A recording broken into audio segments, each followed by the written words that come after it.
जो आपकी ये जो तहरीक है, आपके मिलियन मार्च हैं, इसके हवाले से एक आम तनकीद ये की जा रही है कि मौलाना फजलुर रहमान साहब जो हैं उनके साथ तो धांधली हुई है खैबर पख्तूनख्वा में, और खैबर पख्तूनख्वा में उनसे जीती है तहरीक इंसाफ, तो उनको एहतजाज तहरीक इंसाफ के ख़िलाफ़ करना चाहिए, लेकिन वो इलेक्शन कमीशन के ख़िलाफ़ और इदारों के ख़िलाफ़ एहतजाज कर रहे हैं। ये सवाल मैं भी सुन रहा हूँ, लेकिन ये एक सुखड़ा हुआ दिमाग नहीं होता जी, सुखड़ा हुआ दिमाग जी, जो हमें बहुत छोटे नुक्तों पे सोचता है और जिसके सोच का ज़र्फ़ इतना नहीं है कि वो पूरे मुल्क का अहाता कर सके, वो अभी तक भी शायद हमारी पॉलिटिक्स को नहीं समझे जी, और वो समझते हैं कि ये हम कोई पॉकेट पॉलिटिक्स कर रहे हैं।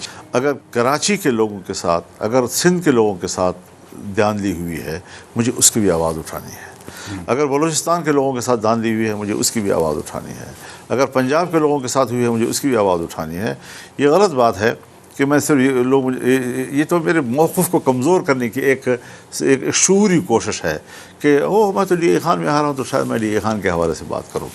तो इस किस्म की सोच का हामिल मैं नहीं हूँ जी। मैंने पहले भी जर्नलों पर भी वाज़ेह कर दिया था कि मुझे कहा गया कि आप सेनेट के चेयरमैन बने, आप सेनेट का रुकन बने। मैंने कहा मैं ये लड़ाई नहीं लड़ रहा। आपके जो जमात के जो अहम इदारे हैं, मजलिस आमला है, वहाँ पे भी गुफ्तगू हुई है कि सियासत को खैरबाद कह दिया जाए, इसकी क्या वजह है? देखिए, हम इलेक्शन में इसलिए हिस्सा लेते हैं कि ये पार्लिमानी जमहूरियत का एक बुनियाद है, असास है उसकी। लेकिन यहाँ पर रीत ये चल रही है कि यहाँ पर एस्टेब्लिशमेंट बीच में आ जाती है। एस्टेब्लिशमेंट जो है वो अपने उम्मीदवार खड़ा करती है, चाहे वो आज़ाद की सूरत में हो या किसी पार्टी से कहें कि वो उनको टिकट दे दें। मामला अगर ये हो कि बिल्कुल सिरे से अवाम की राय ही तब्दील कर दी जाए, यानी मैं अवाम की राय आपके हक़ में हो और मुकम्मल पलट कर मेरे हक़ में आ जाए, तो ये बहुत बड़ी धांधली हो गई है।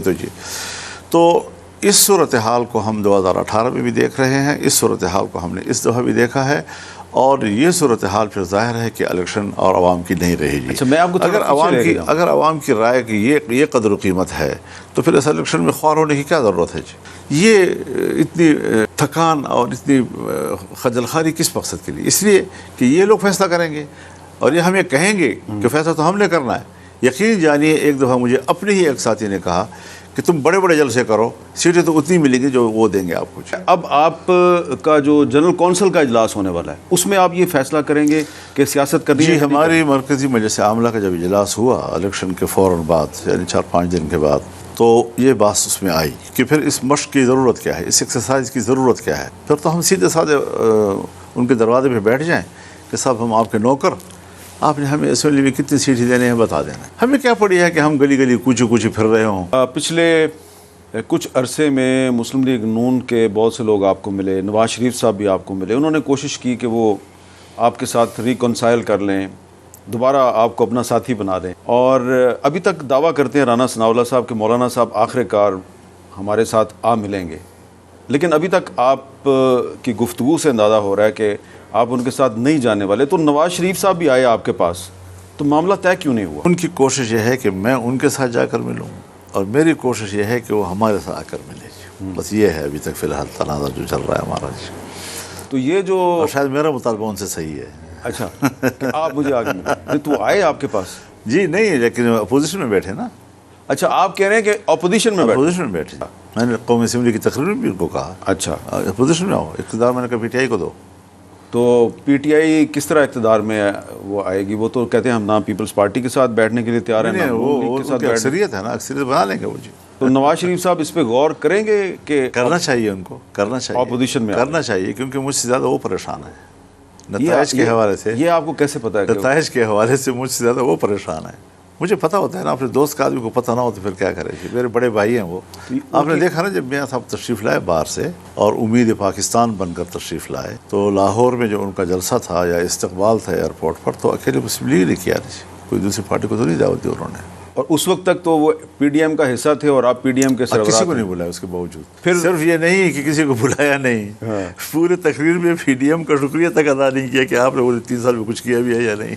अच्छा, आप ये बताएं कि ये जो अभी सुप्रीम कोर्ट का फैसला आया है, उन्होंने मखसूस नशस्तों पे जो पेशावर हाई कोर्ट का फैसला है उसको मुअत्तल कर दिया है, और जिन पार्टियों को PTI की सीटें मिल गई थी, नून लीग को भी मिली, पीपल्स पार्टी को, आपको भी मिली थी, अब आपकी भी 3 सीटें जो है वो निकल जाएंगी। आप नहीं समझते कि ये गलत था कि PTI की सीटें नहीं लेनी चाहिए? हमारा तो दिमाग फिर गया है। आइन के हवाले से पेशावर हाई कोर्ट का फ़ैसला मोतबर है, लाहौर का मोतबर है, इस्लामाबाद का मोतबर है, सुप्रीम कोर्ट का मोतबर है, इलेक्शन कमीशन का मोतबर है। कौम को ऐसा कर दिया है कि समझ में नहीं आ रहा कि फ़ैसले की आखिरी क़ुव्वत कौन है जी। लेकिन आप सियासत में मुदाखलत की बात कर रहे हैं, तो अब तो कुछ जज साहिबान भी ये कह रहे हैं जी कि उनके मामलात में मुदाखलत हो रही है। तो वो जज साहिबान जो हैं वो पहले जब नून लीग को रिलीफ देते थे तो पीटीआई वाले कहते थे कि ये नून लीग के सपोर्टर हैं, अब वो पीटीआई को रिलीफ देते हैं तो नून लीग कहती है जी ये पीटीआई के सपोर्टर हैं। तो उन बेचारों का क्या कसूर है? हज़रत यही मसला है ना कि एक शख्स कहता है, एक अदालत कहती है कि नवाज शरीफ जो है वो मुलज़िम है, मुजरिम है, 25 साल कैद है, 15 साल कैद है, इतना जुर्माना है और नाअहल है और हमेशा के लिए नाअहल है, और फिर वो बेचारा मुल्क से बाहर चला जाता है, इलाज के नाम पे चला जाता है, फिर जब वापस आता है तो उम्मीद पाकिस्तान बनकर वापस आता है और एक हफ़्ते के अंदर तमाम ढेर कुछ भी नहीं है। फिर उसके बाद जी फिर आज इमरान खान के ख़िलाफ़ जो है वो एक हफ़्ते के अंदर एक केस, दूसरा केस, तीसरा केस, चौथा केस, पाँचवा केस, और डाल दिया उसको जेल में, और पता नहीं कितने सज़ा उनको दी। कोई पता नहीं कि सूरत हाल कल बदल जाए और अदालत उनको बुला कर कहे कि जी ये भी गलत, ये भी गलत, ये भी गलत, ये भी गलत। ये जो चीज़ हमारे मुल्क में अदम इस्तेहकाम है अदलिया के फ़ैसलों में, और हालात के साथ साथ उनके तमाम इंसाफ बदल जाते हैं, इंसाफ के पैमाने बदल जाते हैं, इंसाफ के मेयार बदल जाते हैं। ये चीज़ आम आदमी तो देख रहा है ना, उस पर ताज्जुब तो करेगा, हैरानगी तो करेगा।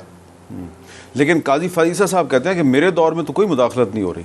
मैं आपको बताऊं जी, उनके दौर में 6 जजों ने ख़त लिखा, उसके जो जुडिशल काउंसिल है, सुप्रीम कि जुडिशल, हमारे ऊपर दबाव होता है और हम दबाव के तहत फ़ैसला देते हैं जी। अगर 6 जजों के ऊपर फैसले में दबाव आ सकता है तो आज जो जजों का एक पैनल उनको समाअत कर रहा है सुप्रीम कोर्ट के लेवल पर, अगर इन जजों पर दबाव आ गया फिर क्या होगा?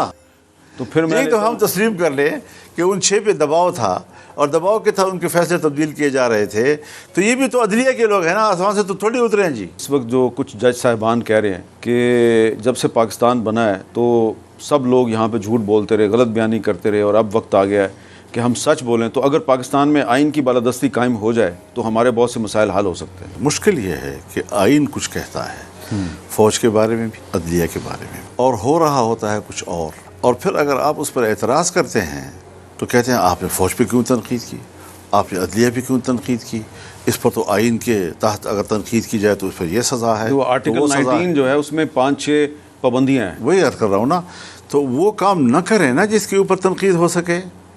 ज़रा वो भी एहतियात से काम लेना।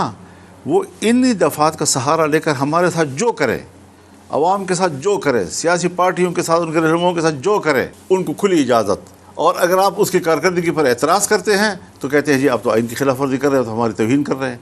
कोई तौहीन नहीं होती हज़रत। लेकिन एक ओपन जो पॉलिटिकल एक सोसाइटी है हमारी, उसमें अगर इस किस्म की चीज़ें सामने आएंगी तो फिर तो ज़ाहिर तनकीद होगी।